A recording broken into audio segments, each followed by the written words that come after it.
Hello mga ka-idol, ngayong hapon for today's video dahil no, ang atong oras dahil karon is alas 4. Squad to on sinaniling hapon ng karon ba daw nga Merkulis no. It's sa 14 na bulan sa January. So thankful kayo kasi Ginoo. Kasi pa nga magbiyahe, huwag na nakaabot ako dito rin sa hospital, schedule for dialysis po daw sa bagay.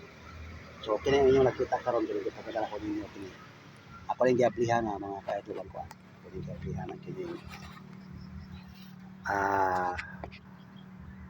tapon sa makina no sa likod sa tie-cap kay aron ka makahungaw ang kainit no. Wala na siya doubt. Good condition ang makina na no. Pag umaligyayo. So karon ako lang siya gabrihan para makahungaw aron mapugnawan na mga ka-idol. No. So sama sa gapon ya gapo ko din hiyo. Ya ko din he. Ya ko din he agapahulay gapaabot. Kung taon magbuta na pagduyan diha diha. Magbutaw duyan diha. Sa pagkakaroon di pa mapudugay may nakaabot no. So ako sa ning gabrihan para lang sa makina. O ni mga ka-idol no. Salamat kasi Ginoo nga di safety nga magbiyahe karon. Mo no. No. Pabugnawan na siya mga ka-idol pabugnawan. Oh, wa para kapo, way hugas-hugas na makina na. Di ta basta-basta mag-washing mga ka-idol og makina kay katong bag-o pa kay ni bag-o pa na ko napalit. Kada washing ang resulta daghan mga among ani nga mga wirings no.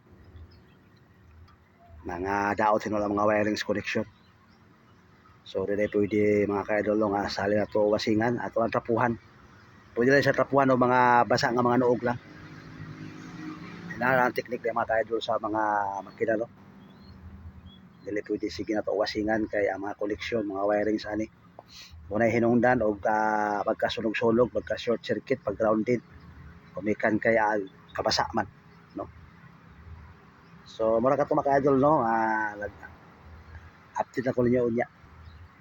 Unsa may orasa makauli.